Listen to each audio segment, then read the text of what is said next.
What's going on, everybody? Mortem here, this time bringing you my thoughts on Last Epoch, an action RPG that just recently released from its early access period after a very lengthy time in said early access. I believe something like 5 years if my memory serves, but it finally saw its 1.0 release just yesterday from the time of this video, but February 21st to be a little more specific. And given that I am known to enjoy a good ARPG, a lot of people have been asking for my opinion about this one, which is why this video is going to straddle something between a review and a checkout video, as I don't quite have time to deep dive this thing completely, especially for a game that is frankly pretty well known. But with that in mind, to start this out with a sort of broad overview of my thoughts, I would say that Last Epoch manages to bridge familiar systems with new approaches. In particular, I would be surprised if the devs weren't fans of Diablo 2, as I see a lot of those types of systems and refinements to them in this game, many of which were quite a bit of fun to mess around with. Though, of course, if you're familiar with ARPGs in general, you'll kind of get the gist of the gameplay here. Pick a class, pick a bunch of skills, turn yourself into a murder machine, wipe out fields of enemies as efficiently as you possibly can, earning loot and gearing up along the way to continue to do so more efficiently. Now, in the case of Last Epoch, the story is, I would say, pretty on par for what you could expect from an ARPG, which is to say it takes a bit of a backseat, though I will say it is pretty interesting nonetheless, as both the name of the game and the name of the plot MacGuffin, the Epoch, would probably imply it's a game about time manipulation. You'll be gathering shards of the Epoch, which facilitates a certain degree of time travel, which puts you across different time periods in which you need to fight your way through hordes of monsters, of course, while attempting to change the timeline, with the endgame in particular actually focusing on continuing to do so, which will let you replay quests from earlier in the game with new twists and modifiers, is my understanding. But story-wise, pretty much what I expected. Decent enough, but nothing to really write home about. Where things get much more interesting is the mechanics and the combat, of course, starting naturally with character creation. Though I will take right here to mention the fact that you can play this entirely offline, which is already a plus in my book. Way too many ARPGs go the fully online route these days, and I genuinely hate that. So whether it be offline or online, you're going to pick a class from the 5 starter classes: the Sentinel, Acolyte, Mage, Rogue, or Primalist. Each of those 5 classes then has 3 specializations or masteries that you get to choose exactly one of,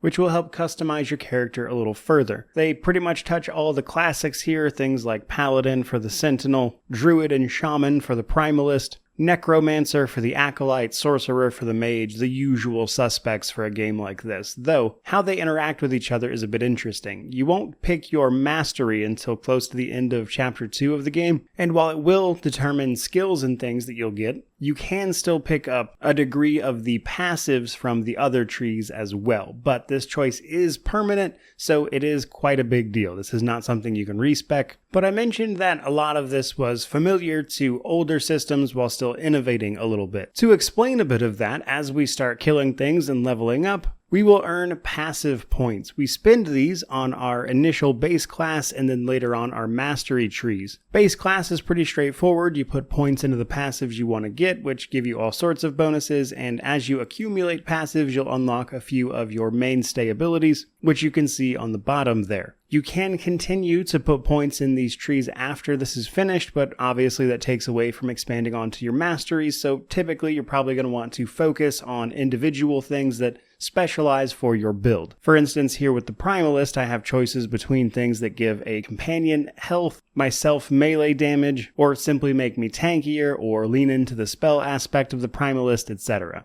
So you kind of want to focus in on one of those things. But then we get to the mastery trees specifically. These are divided up into a left and right side, as you can kind of see with the divider there. Now, regardless of what your mastery actually is, you can pick up passives on the left side of the pane here. However, the right side of it, that is to say, the back half or the larger investment, can only be attained for your chosen mastery, which means things like certain skills, etc. are of course locked behind this choice, and you also get passives just for taking that mastery to begin with. And that's all well and good for simply the passive things, but what about the active ones? Well, the active skills are where I think the game gets really, really cool. because you will, of course, be picking up active skills as you level up your passive trees and everything, but you can also pick specializations. As you level up at certain milestones, you can specialize in one of your known skills, which allows you to then go into an individual skill tree for just that skill and augment it further, changing things like damage types, damage done, area of effect, and many other numerous effects. Essentially turning each individual skill that you want to specialize in into a highly customizable tree to make it exactly how you want it. Now, my initial thought with this system was that because you're specializing in these skills, changing them out and thus experimenting with different build types would probably not be such a great idea, and while it is generally the best case scenario to find things you enjoy and stick to them for your build's sake, that's not entirely necessary either, because as you level up and continue training these, you'll earn what are called minimum levels, which is the minimum amount of specialization points you have for any specialized skill. So there is a fair bit of wiggle room here if you want to mess around with these, so it's not as restrictive as it might initially seem. But then, as this is an ARPG, we have perhaps the most important system, which is gear and the crafting that surrounds it. Now, gear is honestly really straightforward. It comes in your usual rarities: magic, uncommon, rare. You can find the occasional unique with special effects that can augment and change specific skills. There is class-specific equipment. You can find set items, and honestly, if you've ever played an ARPG, you'll definitely get the gist of the gear system. But the unique thing I want to mention here is the idol system, which is kind of like charms from Diablo 2. You can find idols as you run around, which have specific passive effects that you can add to your character by unlocking more space in your idol menu, and then simply putting those in there, much the way you would with charms again in Diablo 2. But what I really like about this system is actually the crafting. You see, Last Epoch's crafting system allows you to tailor exactly what you want to change about an item with relative ease. As you explore, you'll pick up all sorts of craftable materials, things like glyphs, shards, etc., as it calls them,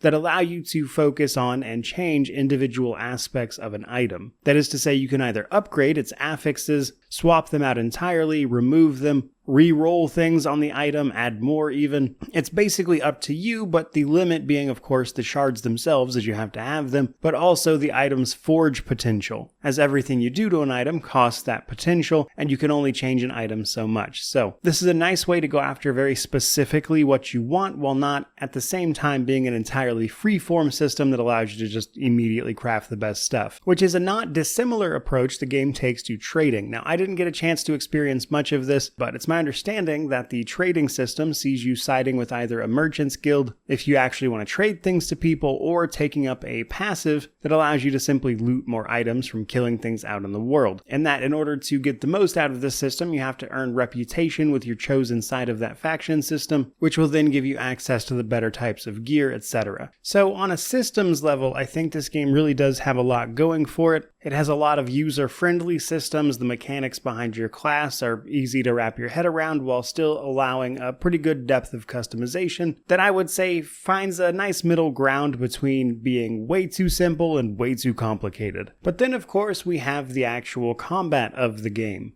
And for the most part, I would say it's exactly what you would expect. A lot of it's going to come down to your build, how you spec for things, and given the depth of the item customization, the skills you can customize, etc., there's a lot to combat, and your mileage will certainly vary. Though some important things to keep in mind: your healing potions are limited by your belt slot. There's also no dedicated dodge style ability either, so you have to have abilities that actually allow you to move around to get out of things, but otherwise it's about stacking effects, utilizing your skills, and simply making a build. So in my case, with the Primalist here, I was leaning into the Wolf Companion, using elemental effects on my weapons, alongside a specialized leap ability that does extra damage when you enter combat with it, that is to say attack full health enemies, while also making myself immune to damage during the leap, which made it a surprisingly effective deterrent for getting out of things like AoEs from monsters. And while I'm hesitant to speak too much on combat because I have only a handful of hours with one class, so I certainly don't want to speak with authority about all of them, but I will say the Primalist at least was really fun to interact with. It does a great job of being up close and personal with enemies, a lot of affixes and things on their items that allow them to leech health off of their elemental damage, and in many ways I would say it is a mix between things like a druid and a barbarian from the Diablo franchise. And that's before you even get into your masteries. So in short order, combining all of the items and the skills and the passives available to me, I was able to make a pretty effective build that was doing very well, while feeling like I was making substantial decisions in regards to how I was tackling combat. So to sort of wrap this video up and summarize everything going on here, at least as well as I can without doing a proper deep dive review like I normally do, I would say that Last Epoch strikes me as an incredibly player-friendly ARPG. There are so many fantastic quality of life things like the auto sort on your inventory, the instantaneous town portal cast, and honestly even just the simple addition of an offline mode that make this an experience that doesn't feel like it's wasting a lot of your time, especially when you start looking at all those really refined systems that to me kind of feels like somebody took a look at something like Diablo 2 and Path of Exile and went, how do I make this better? And because of that, it's certainly no surprise to me then that this game has done as well as it has over the course of its early access. And considering at launch the game's only $35, that certainly doesn't strike me as a bad deal, and I would know I paid for it. In the long term though, I could certainly see myself playing this at my own pace in my own time, as people watching the channel regularly will know I like to play these kind of games to relax when I'm not reviewing things, that kind of thing. And I could absolutely see myself playing more of this, which I would say is just about the best praise I could really offer it, which is, I think, the appropriate place to leave this video. So I certainly hope you enjoyed it. I hope you found it useful. I had a lot of people asking me for this one, so hopefully it does well. But personally, I'm more interested in you, the viewers' thoughts, which naturally means to like, comment, subscribe, all the YouTube jazz. Let me know how you feel about this one down in the comment section below. What do you think of some of these systems, for instance? But regardless of any of that, truly, just thank you so much for watching. I really do appreciate it. May you wander in wisdom and have an amazing day.